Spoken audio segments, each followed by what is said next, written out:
ഞാനിവിടെ ഐസ്ക്രീം ഉണ്ടാക്കുകയാണ്. അതിന് വേണ്ടിയിട്ട് സ്പാൻ അടുപ്പിൽ വെച്ച് 3/4 ലിറ്റർ പാലാണിത്. 3/4 ലിറ്റർ പാലൊഴിച്ച് അത് നല്ലപോലെ ഇളക്കി അത് തിളച്ച് വരുമ്പോഴത്തേക്ക് അതിനകത്ത് 3/4 ഗ്ലാസ് പഞ്ചസാര ഇട്ട് കൊടുക്കണം.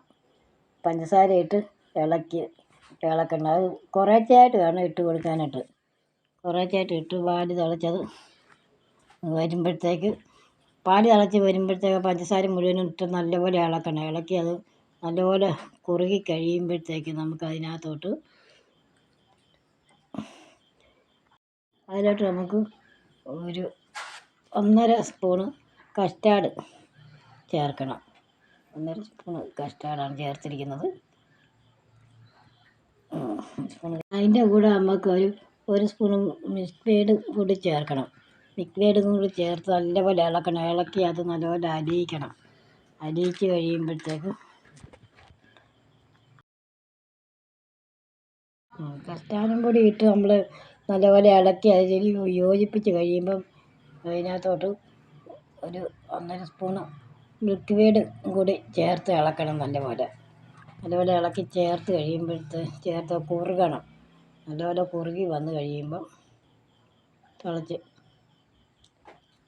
കുറുകുകയാണ്. നമ്മൾ ഇളക്കിക്കൊണ്ടിരിക്കണം ഇങ്ങനെ, അല്ലെങ്കിൽ അതങ്ങ് കട്ടിയായിട്ട് പോകും. അതിന് വേണ്ടിയിട്ട് ഇങ്ങനെ ഇളക്കി അത് നല്ലപോലെ പാല് കുറുകി വരണം. പാല് കുറുകി വന്ന് കഴിയുമ്പോഴത്തേക്ക്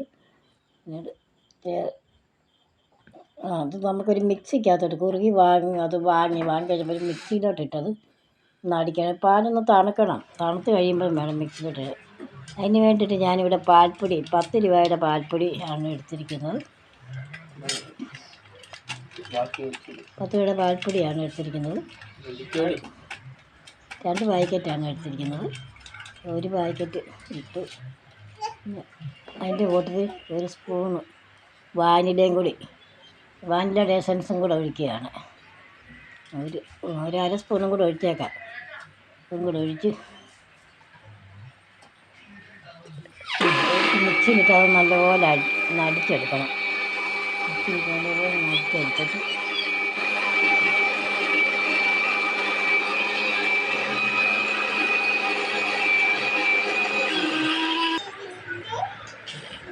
അടിച്ചെടുത്ത പാല് നമുക്കൊരു ഡപ്പായ്ക്കകത്തോട്ട് ഒഴിച്ച് വെച്ച് ഫ്രിഡ്ജിൽ വെച്ച് 8 മണിക്കൂർ ഇരുന്ന് കഴിയുമ്പം നമ്മളത് എടുക്കണം. എടുത്ത് കഴിയുമ്പോൾ ഇപ്പോൾ ഇന്ന് ഇടിയും മഴയൊക്കെ ആയത് കാരണം ഫ്രിഡ്ജ് 1 മണിക്കൂറോളം ഫ്രിഡ്ജിൽ വെച്ചേച്ച് അത് എടുത്ത് കഴിഞ്ഞപ്പോഴത്തേക്കും അതങ്ങ് ലൂസായിപ്പോയി. നല്ലപോലെ കട്ടിയായ ഐസ്ക്രീമായിരുന്നു. 1 മണിക്കൂറോളം ഫ്രിഡ്ജ് ഓഫാക്കിയിട്ട് ഇടിയും മഴയൊക്കെ ആയ കാരണം അതങ്ങ് ലൂസായിപ്പോയി. അതിപ്പോൾ എടുത്ത് അതിന് ഞാനൊരു ശകലം കളറും കൂടി ചേർത്തതിന് പച്ച കളറും കൂടി ചേർത്തതാണ് ഇപ്പോൾ ഈ 2 കളറ് വന്നത്. എനിക്കങ്ങനെ അങ്ങ് തോന്നി, അതുകൊണ്ടാണ് കളറ് ചേർത്തത്. അത് വേണ്ട കോരി നല്ല മധുരമുണ്ട്, നല്ല ടേസ്റ്റുമാണ്. പക്ഷേ ലൂസായിപ്പോയി. അത് ഫ്രിഡ്ജ് ഓഫാക്കിയിട്ട കാരണമാണ് ലൂസായിപ്പോയത്.